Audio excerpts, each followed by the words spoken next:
Hey, everybody. Welcome to the It's Never Too Late show. My name is Michelle N. Owens, and I am super excited to be your guest host today because we're turning the tables and allowing your regular host, the amazing, lovely Suzanne Oshima, life and love transformational coach, to be in the seat where she gets to do all of the advice giving.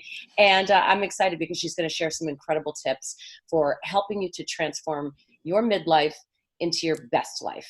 And we all want that. I certainly want that. So I'm going to be getting some great advice from Suzanne as well. And I'm excited to be here because today's topic is finding love again after being on hiatus. So you haven't been in the dating world for a while and now you're back. So how do you navigate this? We're going to talk about that today. Welcome, Suzanne.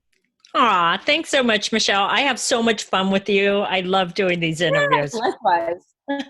This is great because, like I said, where you get to be in the seat where you get to actually do the coaching, you know? Yeah. It's good for your clients. So we're all excited. And let's just dive right into this topic about being on hiatus and then finding love again. I imagine that a lot of your clients come to you because maybe they've gone through a divorce or a separation and now they've worked through that situation and they're about to start dating again. And they're like, what do I do? Is that right? Oh, yeah. And it can be really, really scary. I mean, if you were married for over 20 years, 25 years, some even 30. I've had clients that were married for a long time That's and amazing. and then all of a sudden they either find themselves divorced or, and I always this makes me sad is they find themselves widowed, right? And Yeah. so they're like, "Oh my god, I didn't expect to be at this place in my life starting over again in the romance or love department." And it can be really scary because when they were the last time they were single is, you know, online dating didn't even exist. So they're like a deer in the headlights going, "What do I do?" Yeah, Right? exactly. So what's the first thing that you begin with a client like this who comes to you and says, I don't know what to do? Where do you start? Right. Well, I always first start with where they're at. Every client is different. Some are so afraid that they really need to first build back up their self confidence and self esteem. So, with that type of client, the worst thing you can do is go, let's get out there and date, because that would be too scary for that type of client. If the client really hasn't dated in a long time, I first do the foundational work before they get out there and date, because then by the time we get them out there dating, then they're feeling super confident. And when a client hasn't dated in 20 plus years or whatever it is they really do need that hand holding of help me every step of the way. And I'm more than happy to do that because it can be scary to do it all on your own. Totally. And also what I was thinking about with this situation, like if you were with the same person for a very long time, then you get into a sort of zone with them and a way of living and a way of doing things and a way of communicating and the way that you have pet names for each other and all of those things. And so if you try to just, put that on top of a new person, it may not fit. It may not work. You have to find a new connection.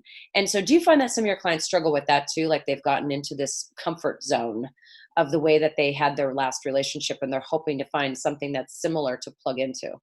Oh yeah, totally. It's not only that, it's they also have patterns that they had in the relationship or marriage that they're used to, which could be, honestly, they can be good and they can be bad. Let's be honest, nobody's Yeah, perfect, right? And sure. so you can bring those bad habits or those good habits into the new relationship. And I Mhm. think it's important to remember, because I think when a relationship, marriage, or whatever it is ended unexpectedly, right? And maybe she didn't want the marriage to end, or like if her husband died, obviously you didn't want it to end, is that you can find yourself in a place where you're missing that person. And so what can happen is then you start dating and then you start doing the comparison thing. Oh, he's not like my ex. I want him to be like my ex. Yeah. Oh, he's not as funny as my ex. And when you do the comparison thing, then you're just setting yourself up for failure because no one's going to be just like your ex. Yeah, and it's also going to bother the guy because that actually happened to me. And I was always talking about how amazing my ex-husband was because we parted amicably, and it was just, it was a friendly split, and it just seemed like the right thing for both of us.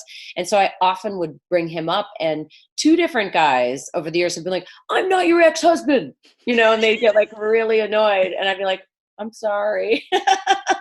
But yeah, I mean, you kind of get stuck in this zone of what you think is how things should be, or how the person should be. So how do you break out of that? I mean, how do you coach your clients to like not feel like they have things a certain way all the time? Well, I think, you bring up a great point is to first heal and let go of that past relationship or marriage. That's very key because otherwise, like, you're going to keep wishing the next person was like your ex. If it Mhm. ended well, if it didn't end well, you're like, great, I'm glad I left you Yeah. behind, right? Yeah, exactly. But it's about first healing and letting go and mourning that loss and saying, okay, now I'm ready to start anew. I'm ready to start fresh, the next chapter of my life. And that chapter is behind me. Well, Mhm. it was good. Now I'm ready for something new. Um, there's a great quote, and I don't know who said it. So if somebody remembers, tell me who it is. But it's you can't start the next chapter of your life if you keep rereading the last one, Mm. right? That's So, the insanity quote. You can't keep doing the same things over and over again and expect them to change. yeah, Same kind exactly, of thing. exactly. Yeah. Yeah. So I'm thinking too that I would imagine a lot of your clients come to you and they've gotten out of a relationship that needed to end, like a terrible marriage or a terrible long term relationship. And then they jump into dating, they don't know what they're doing, and they end up choosing the wrong people, and then come back to you and say, "What am I doing wrong?" So how do you help them navigate, and how can they best make choices when they're re-entering this whole dating sphere, because it is not easy these days. Yeah, it's so funny. Somebody said this to me a couple weeks ago, and I thought it was so funny about how sometimes someone will get out of that relationship or marriage and they immediately go into the next one, right? Yeah. And then that one ends, and then they go into immediately the next one. We all know someone like that. And maybe for the ladies out there, you were like that. And someone came up with a very funny analogy. And she goes, it's like that Tarzan syndrome. You're swinging from vine to vine to vine. And I was like, that's a great one. I never thought of that. And it's Yeah. so true. And it's that what I found, and I remember this because my best friend in high school was the same way. She always had the next guy lined up Mm, before she would even end that relationship. And I realized something, and I wasn't even working in the dating industry then. But I realized for her, it was that insecurity of she never wanted to be alone, alone. and it Yeah. was too scary for her. And Hmm. so while she was filling that void with another man, the problem is she wasn't working on why that was happening for her. Yeah. Because a Hmm. man can't fill that void of, I am too afraid to be alone. It's what's going on within you that you're too afraid to be alone. Yeah, exactly. Well, and then on the flip side too, I think it's just challenging to get out there and date, not just because you don't want to be alone, but because I think there are so many options. So Yeah. it's hard to know. It's hard to really get to know somebody. I feel like in my experience, and I don't know if there are women out there or if you've experienced this, is that it'll go hot and cold. Like a guy will see you, you'll have a great time. You'll see each other a week later, you have a great time, then 2 weeks go by, 3 weeks go by, because you both have careers and responsibilities and maybe children from a past marriage or whatever, that keep the time going further and further apart, and so things cool off, and so it's like hard to really get anything going. And then in the meantime, you get a date with somebody else, And so it's like, oh, option number two, oh, option number three.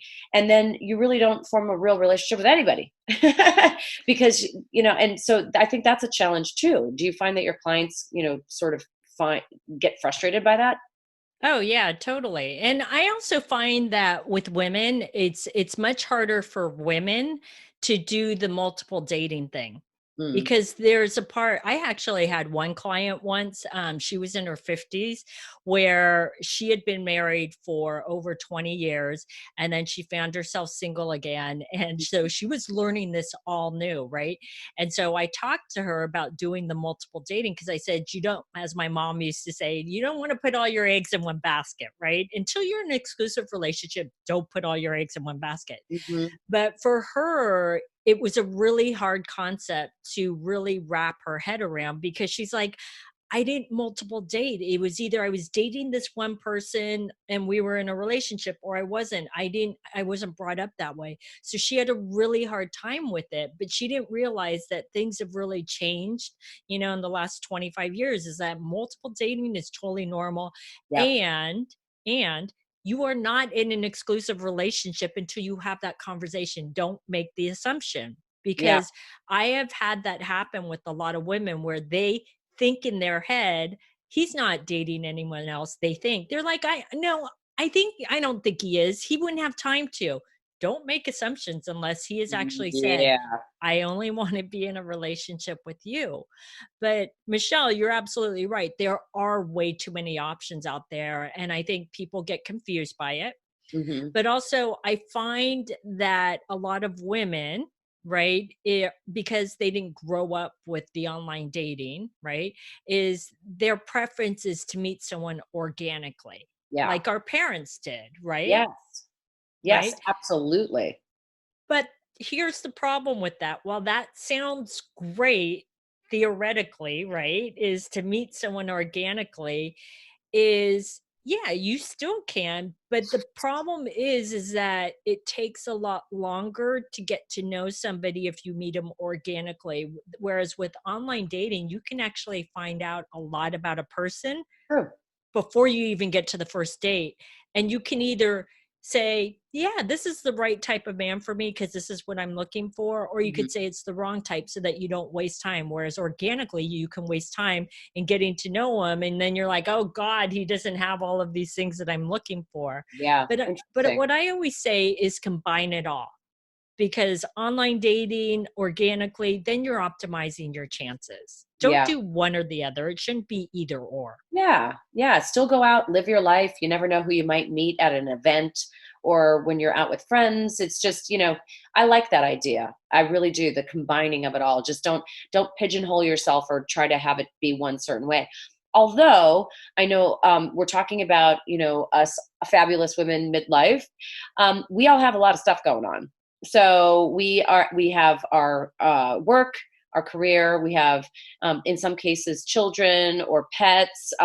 We have aging parents that we now have to take care of, and siblings, and our friends that we want to spend time with, and all of these things.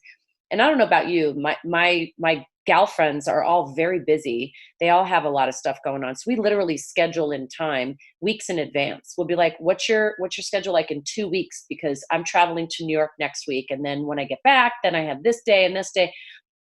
It's just busy. So and to fit dating into that, that's challenging too, right? So how do you help your clients balance it all? Because I've seen people who will just let go of everything else, and they sort of, almost shirk all of their responsibilities to make time for dating instead, or the opposite. They don't date at all because they're just too busy anyway. So I'm going to challenge that.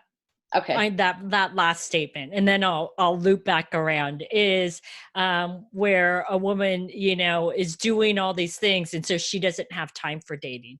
Is yeah, I totally get being busy, but we make time for what's important in our lives. And if Yes. that's what you truly want in your life, is the right relationship and the right man, we make time for what's important. right?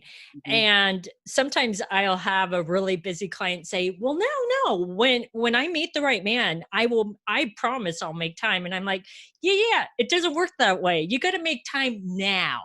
Yeah, Is because when you make the time, then the man will see that you're making space in your life for him. It's not like you meet him and you make the time. You have to make the time now. And for those in my audience, most of the people know I live in New York City, and this city is prevalent for I'm too busy, I'm too doing too many things, yeah, and you know everyone is in that busy space. And I will tell you, because when I used to be a matchmaker and I used to work with men and women, I will tell the ladies that men used to get really miffed when they would try and make a date with a woman, and they would say, they would go out on a great date, have a great time. Both of them wanted to see each other again. And then the man's trying to set up the second date. And she's like, "Oh, well, I've got this going on. I've got this going on." And then, like Michelle, you talked about, is like, then it's 3 weeks out. yeah, I will tell you, men lose interest. That's like, who wants to wait 3 weeks to go on a second date with somebody? yeah. It's like, make the time. If you really are interested in him, or this is what you want, we make time for what's important. And so will men, right? Absolutely. In my current situation, we're both very busy. We have a lot of stuff going on. And even if it's just for an hour and we just meet up and have a cocktail, or we meet up and we've got a couple of hours, we'll go see a movie. It's like whatever we can fit in, we fit in. And so we carve out that time. And it's important because it shows that we're both invested in the relationship, and building that relationship. But it goes both ways. Like, men get frustrated, I think, by women who are too busy, but women get frustrated by men who do that too. With their careers, they're like, "Oh, I'm flying across the world," or whatever he's doing. So, you know we need to work with each other, right? We both have to put the effort in. But with that said, if somebody's not putting the effort in, then do you recommend that your clients just move on and find somebody else to date? I'm hesitating because I'm like, oh, I have to tell the ladies something they're not going to want to hear. Uh-oh. Is is the truth is, if a man is interested in you and wants to be with you, he will truly make the time no matter how busy he is. If he's kind of like dilly-dallying around and kind of making plans with you, or he does that disappearing and reappearing act and you like don't hear from him for 3 weeks, trust me, he's not that serious about you. Because when a man feels like you're the right woman for him, you will hear from him on a constant, consistent basis. And if Yep. he's not doing that, move on. Because is Yep. that the type of man you want in your life? Is a man that kind of does a stepping in, stepping out thing, or, oh, I'm too busy, I can't make time for you? That's not, I don't know about you, Michelle, but I don't want that type of Oh, no, relationship. I heck want a no. man that knows I'm worth it, wants to make time, and is there for me when he needs to be. Yeah, yeah. We had spoken previously in a previous episode, and you said the women out there need to know, like, you're amazing, you're amazing, and so your next amazing story, right? But Yeah. I actually said that with the guy that I'm with now. I was like, I'm awesome. I said that one day. I was like, I'm awesome, and so now he teases me about it. He's like, I'm awesome too, and so we have this little running joke about it. But it is nice to express that and to know, hey, I'm worth it. We're both saying we're worth it. So, let's both put in the effort here and make it happen. But just to tie it all back to our topic of being on hiatus and then getting back in, right? So you've been away from dating for a while. What final tips can you give to the ladies out there? Maybe there's something we missed in our conversation that they're hoping to learn about. Yeah, so really quickly is, I think the biggest thing that holds people back when they've been on hiatus, and this is honestly, it's totally normal. It's fear, right? It's fear of the unknown, of, oh my God, I don't know what's going to happen or what could happen, right? What if I get my heart broken? And when we have Or that what fear, Or what if these men don't like my body because I've had children, or I don't look like I'm 25 anymore, or it's something like that too. Yeah, guess what? You're not 25 anymore. And if a man doesn't like you because you don't look like you're 25, great, he's the wrong man Cool. for you, right?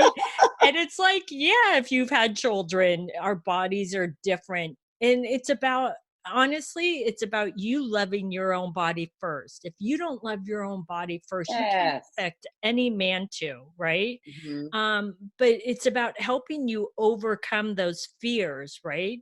And you don't have to do this alone. You really, really don't. Is if you're feeling that fear, it's about getting help. And I always say to women is, all you need to do is take the first step. I'm here to hold your hand the entire way, but you have to be willing to take the first step. Yeah. And I always say that there's a big difference between I can't versus I won't. Because a lot of women sometimes will say, I can't do that. I can't do online dating or and then if you dig a little bit deeper, it's not I can't, it's really I won't, Yep. right? And Yeah. so you really have to ask yourself is bring yourself back to what is it that you truly want, right?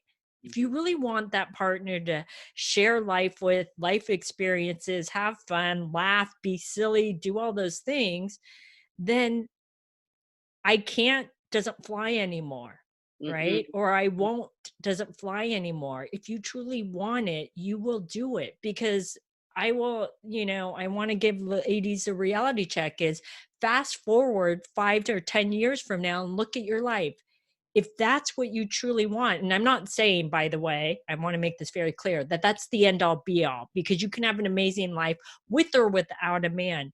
But Sure. whatever it is that you want, it's like important to do it now. You only have one life. I only have one life. We got to make the best of it. Yeah. And I mean, when you were a kid, you didn't say, I can't ride this bicycle. You Good just point. figured it out. Yeah, and it's true. And like as you grew older, right, whatever you wanted to do after high school, you said, "Oh, I'm going to go do this." Yeah. And like when I was in my 30s, I said I wanted to move to New York. And I was scared to death, Michelle, and I I get did. that. I knew one person in New Jersey. I didn't even have a job or an apartment and I did it, but it was scary, but it was worth the risk. Totally, totally. I'm with you 100% on that. I moved to San Francisco by myself, and I often think I'm like, would I do that again? It would be different because I have a different perspective now. I was almost more willing to take a risk then, and I had less fear then. And I think we develop fears over time based on our experiences. And so it's just about getting the help of someone like you to, like you said, hold our hand and to guide us back to being in that spot where we're feeling empowered again. And yes, we can do this, and we will, right? We can and we will. Exactly. I love that.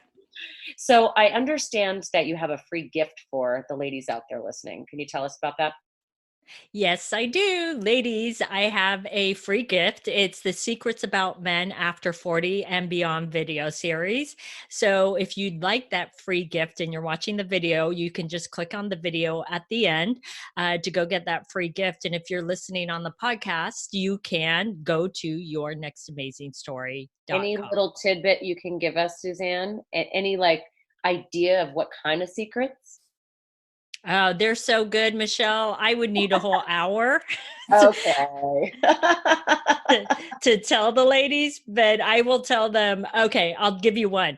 Is Okay. I in one of the videos, I tell the secret as to why men don't approach you. Because I know this has actually Oh, happened to every lady out there, is she made that eye connection with the man, and she's like, I could tell he was interested in me, but he never approached. I tell the exact reason why and how to turn it around. ooh. All right. Well, I'm intrigued, and I'm sure all of you out there are intrigued. So please go to the website yournextamazingstory.com. And yes, it's this conversation that we just had is available on podcast as well as video form. You'll find that all there as well as your free gift. And super excited to be here with you today, Suzanne. And thank you so much for sharing all of your wisdom with us, ladies.